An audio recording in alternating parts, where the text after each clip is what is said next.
Poverty has been a topic discussed for generations, and even experts today cannot agree upon one clear definition of poverty. After looking up the definition of poverty online, we found that poverty is defined as the state of being extremely poor. Obviously, this definition does not encompass all the different facets of poverty, so we will be answering the question of what is poverty and how do we measure it. Poverty is having an income level that restricts a person from certain capabilities required to live a fulfilling life, considering the social circumstances of one's environment. To measure poverty, it is important to consider income level, including in-kind benefits, medical out-of-pocket expenses, also known as MOOP, work-related expenses, and childcare expenses, as well as life expectancy rates, crime rates, mean years of schooling, literacy rates, mental health self-examinations, employment rates, voting rates, group identification surveys, and housing rates.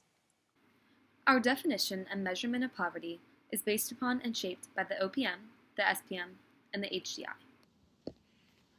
The OPM, or Official Poverty Measure, is the way poverty is measured in the United States.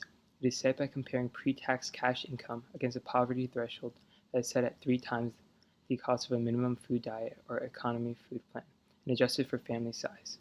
A minimum food diet is the cheapest food plan that provides adequate nutrition.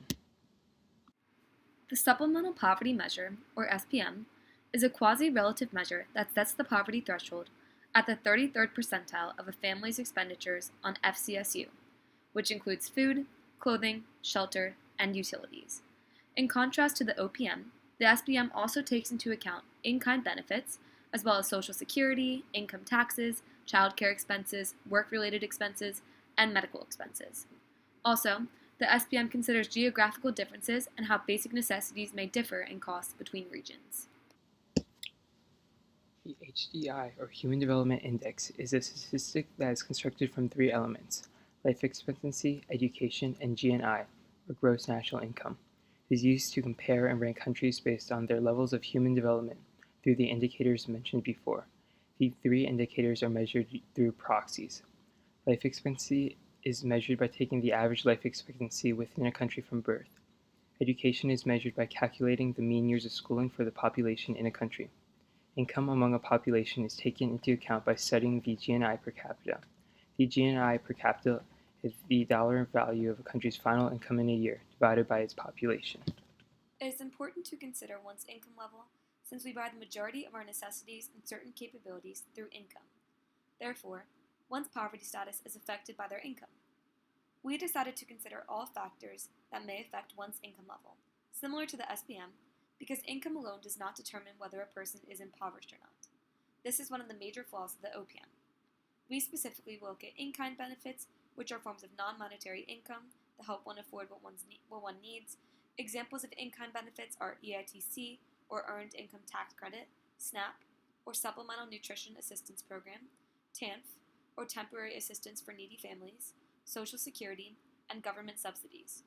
Additionally, we will consider taxes, medical out-of-pocket expenses, or MOOP, work-related expenses such as transportation to one's job, and childcare costs. Within our definition, we state that it is important to consider the social circumstances of one's environment. One of these social circumstances includes intergenerational mobility, which explains the differences in status and income levels between different generations of families. Janty created an earnings mobility matrix to compare the financial status of fathers and their sons, and he found that the main diagonals tend to have the highest numbers. That is, sons are most likely to end up in the same group as their fathers. Intergenerational mobility describes how people born into wealthier families are more likely to be wealthy, while those born into poor families are more likely to be impoverished. People born into wealthier families receive certain opportunities that people born into poor families do not receive, which is why there is such a strong correlation between a person's upbringing and their future financial prospects. Other poverty measures, such as the OPM, SPM, and HDI, do not consider intergenerational mobility. However, because a significant number of around 42.2% of sons with a father in the lowest earning quintile will also end up in the same quintile, we decided that this is a very important issue that needs to be considered. When creating this definition, the first aspect that we considered was whether or not to make it a relative or absolute measure. A relative measure of poverty considers others within a community, whereas an absolute measure of poverty bases poverty on a fixed matter without considering others. We decided upon a quasi-relative measure because we wanted to consider a person's position within society, but we recognized the issues of having a 100% relative poverty measure. Within a wealthy community, there may be a very limited number of people who fall below the absolute poverty measure, but if a relative measure is used, a larger number of people would be considered impoverished, even though their well-being may be better than those living in a poorer community. For example, according to economist Tim Worstall, if one were to look at China's poverty level today in comparison to the 1960s from a relative measure of poverty, it would have doubled. However, China has experienced one of the largest declines in material poverty in human history since the 1960s. According to the Organization for Economic Cooperation and Development, or OECD, during the last 3 decades, the share of Chinese living in absolute poverty dramatically declined from 8 in 10 to 1 in 10. This change goes completely unnoticed if one only focuses on a relative poverty measure. Within our definition, we consider poverty as being unable to live a fulfilling life, which is shaped by the typical needs and desires of one society. An absolute measure of poverty does not consider one's environmental or social needs, which is very important since our minimum standards of living are shaped by what is around us. This is described by Amartya Sen. The capability approach has indeed been used, for example in Sen 1983c, 1984, to argue that while the commodity requirements of such capabilities as being able to take part in the life of the community or being able to appear in public without shame vary greatly from one community to another, thereby giving the poverty line a relativist character in the space of commodities, there is much less variation in the capabilities that are aimed at through the use of these commodities. Nussbaum's capability approach inspired the foundation for our poverty measure. Capabilities are all the opportunities a person potentially has the ability to take advantage of. Poverty can be seen as a lack of capabilities. Thus, the elimination of poverty would focus on expanding opportunities and choices. Nussbaum writes how it is important to look at various capabilities, not just one. As she states, I typically use the plural, capabilities, in order to emphasize that the most important elements of people's quality of life are plural and qualitatively distinct. Health, bodily integrity, education, and other aspects of individual lives cannot be reduced to a single metric without distortion. The capabilities we will consider within our definition of poverty are health, security, education, social integration, and control over one's environment. In order to build an effective poverty measure, we chose to use proxies to measure the certain capabilities we found important. Proxies are the best way to measure capabilities quantitatively.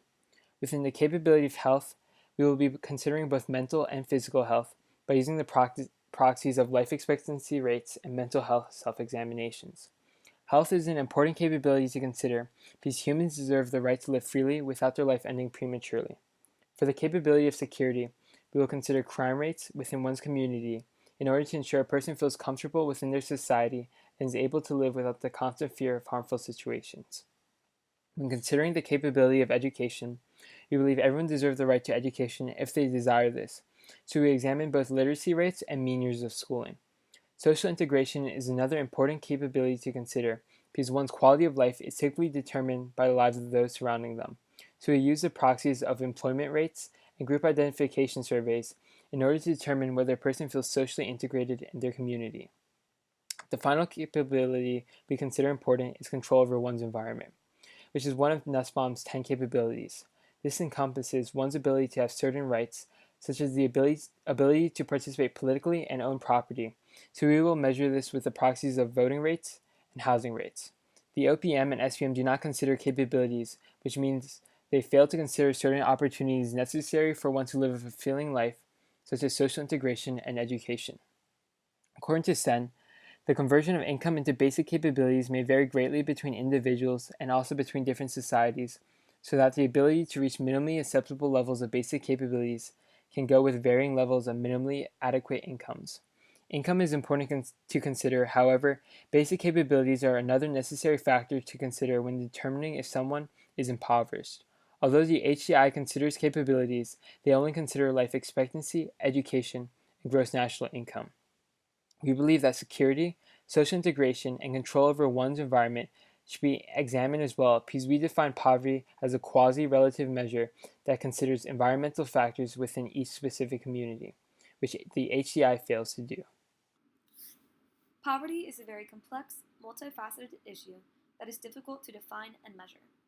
Our definition encompasses factors from many different poverty measures, including the OPM, the SPM, and HDI.